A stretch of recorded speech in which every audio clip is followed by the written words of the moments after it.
में फिर बढ़ने लगे कोरोना के मामले। पॉजिटिविटी रेट्स में हो रही लगातार बढ़ोतरी। पिछले 24 घंटे में कोरोना के 141 मामले सामने आए हैं। बता दें आपको इस वक्त की बड़ी खबर, कोरोना दिल्ली में दस्तक दे चुका है। दिल्ली में फिर बढ़ने लगे कोरोना के मामले। पूरे बता दें, दिल्ली एनसीआर सहित कोरोना ने जिस कदर दस्तक दी है उससे सबसे ज्यादा स्कूलों में खतरा मंडरा रहा है। आपको बता दें, दिल्ली में फिर बढ़ने लगे कोरोना के मामले। पॉजिटिविटी रेट में हो रही लगातार बढ़ोतरी। पिछले 24 घंटे में कोरोना के 141 मामले सामने आए हैं।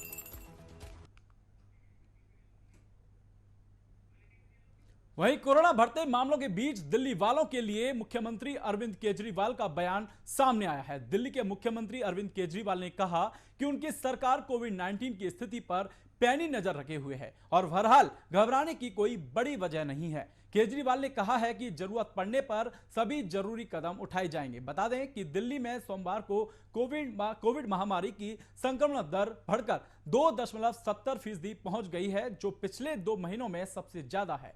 इससे राजधानी में कोविड के फिर से फैलने को लेकर चिंता बढ़ गई है। दिल्ली में 5 फरवरी को संक्रमण दर 2.87% थी।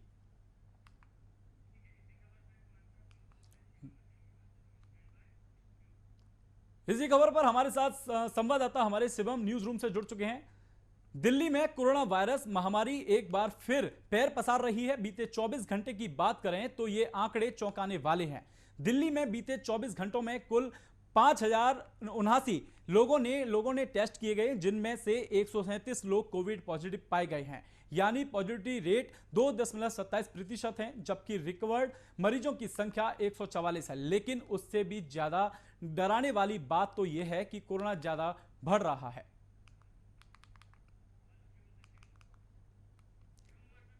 शिवम हमारे साथ जुड़ चुके हैं। शिवम, क्या है हालात ताजा दिल्ली एनसीआर के, बताइए।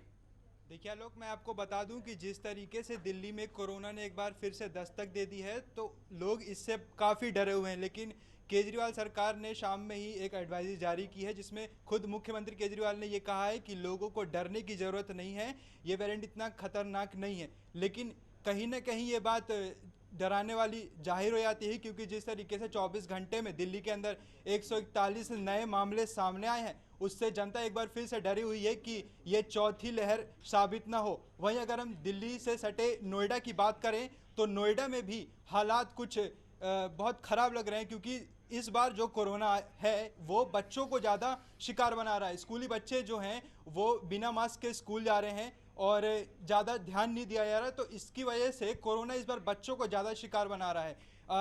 अगर हम वहीं नोएडा से सटे गाज़ियाबाद की बात करें तो वहाँ पर 13 संक्रमित पाए गए हैं स्कूली बच्चे, जिसमें से 3 टीचर्स भी शामिल हैं। जी आलोक।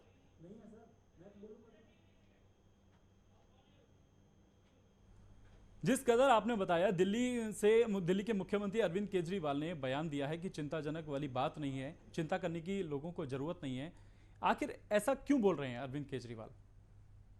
देखिए, कहीं ना कहीं अरविंद केजरीवाल को ये लग रहा है कि जिस तरीके से दिल्ली में पिछले दिनों से इस हफ्ते ज़्यादा केस बढ़ रहे हैं कोरोना के, उस वजह से केजरीवाल को ये लग रहा है कि दिल्ली की जनता डरी हुई है। इस वजह से उन्होंने शाम में एक प्रेस कॉन्फ्रेंस की, जिसमें उन्होंने कहा कि दिल्ली की जनता को डरने की ज़रूरत नहीं है।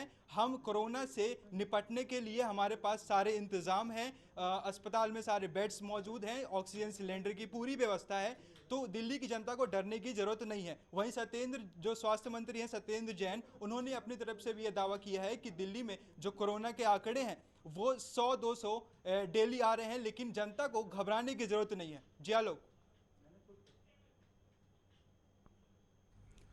अच्छा, ये बताइए, दिल्ली एनसीआर सहित नोएडा में क्या हालात हैं? नोएडा में स्कूलों को लेकर प्रशासन ने किस तरीके की तैयारियां की हैं बचने के लिए कोरोना से? देखिए, जिस तरीके से कोरोना के मामले नोएडा में भी बढ़ रहे हैं, तो उसको लेकर स्वास्थ्य विभाग ने पहली अलर्ट जारी कर दिया था, और उसमें दिल्ली भी आता है, क्योंकि स्वास्थ्य मंत्रालय ने पहले एक पत्र जारी कर दिया था कि आपको कोरोना से सावधान रहना पड़ेगा। लेकिन अगर नोएडा की बात की जाए तो नोएडा में भी पिछले दिनों केस ज़्यादा बढ़े हुए हैं और इस हफ्ते कुछ ज़्यादा ही केस आए हुए हैं। और लेकिन बात आपको ये बता दें कि दिल्ली के जो स्कूल है और नोएडा के स्कूल, ये दोनों स्कूलों में, और जो नोएडा के स्कूल हैं उनमें ज़्यादा केस सामने आए हैं। और वहीं जी। अगर गाजियाबाद की बात करें तो 2 स्कूलों को सील कर दिया गया है इस वजह से, ताकि वहां पर बच्चों को संक्रमण ना फैले, क्योंकि इन दोनों सबसे ही ज्यादा स्कूलों जी में संक्रमण दर काफी तेज शिवम, हुई है सबसे और बड़ी बात एक यही साथ है कि 13 सबसे से जो 14 चिंता मामले सामने आए हैं। सबसे जो चिंताजनक बात यह है कि नोएडा की बात करें तो यहां भी कोरोना ने अपना कहर बच्चों पर बरसाया है। स्कूली बच्चे सबसे ज्यादा इसमें फंस चुके हैं कोरोना की लहर में। उसको लेकर पूछना चाह रहा हूं कि आखिर क्या तैयारियां हैं। देखिए आलोक, मैं आपको बता दूं कि स्कूलों ने अपनी तरफ से पूरे इंतजाम कर रखे हैं ताकि किसी भी बच्चे को संक्रमण ना फैले। लेकिन अगर बाय चांस किसी बच्चे को संक्रमण कोरोना फैल जाता है तो उस पूरे एरिया को कंटेनमेंट जोन में बदल कर और सभी बच्चों का टेस्ट कराया जा रहा है और उनके सैंपल इकट्ठे किए जा रहे हैं। और जिन बच्चों को संक्रमण हो रहा है उनको घर में ही रहने की सलाह दी गई है। साथ ही आपको ये बता दूं कि अभिभावकों को भी अब डर सताने लग गया है, क्योंकि बच्चों को जिस तरीके से कोरोना ने इस बार अपना शिकार बनाया है, तो बच्चों के जो अभिभावक हैं, उनके मम्मी पापा हैं, वो भी इससे डरे हुए हैं और उन्होंने सरकार से ये गुहार लगाई है कि एक बार फिर से ऑफलाइन क्लासेस शुरू की जाएं। कोरोना को लेकर दिल्ली में स्वास्थ्य मंत्री ने भी कई एक्सपर्ट के साथ मीटिंग की है। क्या रणनीति तैयार की गई है उस मीटिंग में? एक बार आप अपना क्वेश्चन रिपीट कीजिएगा आलोक जी। मैं ये पूछना चाह रहा हूं शिवम, जिस तरीके से अभी स्वास्थ्य मंत्री ने आज जो मीटिंग की है, उन्होंने ट्विटर पे किया है, मैसेज किया है ट्विटर पे। उन्होंने बोला है कि आज उन्होंने बड़े बड़े एक्सपर्ट के साथ कोरोना को लेकर कई रणनीति तैयार की गई है। क्या ऐसी कौन सी रणनीति तैयार की गई है जिससे बचा जाए कोरोना से? देखिए, स्वास्थ्य मंत्री ने ऐसी रणनीति तैयार की है कि जो ये चौथी वेव है, उन्हें लगता है कि ये चौथी वेव देश में आ सकती है, तो उन्होंने ऑक्सीजन सिलेंडर और जो अस्पतालों में बेड्स की कमी ना हो, और लोगों को एडवाइजरी जारी कर दी है कि लोग फिर से अपना उसी तरीके से ध्यान रखें जिस तरीके से वो पहले की कोरोना वेव से उनमें ध्यान रखा गया था, इस तरीके से इस वेव पर भी वो पूरा ध्यान रखें। और साथ ही उन्होंने ये भी लोगों को बता दिया है कि कोरोना से डरने की ज़रूरत नहीं है, आप अपना ध्यान रखिए। अगर किसी को किसी तरीके के लक्षण दिखते हैं, वो तुरंत अपना टेस्ट कराएं और हो सके तो घर में रहें, और अगर ज़्यादा हालात बिगड़ते हैं तो आप अस्पताल में एडमिट हो सकते हैं।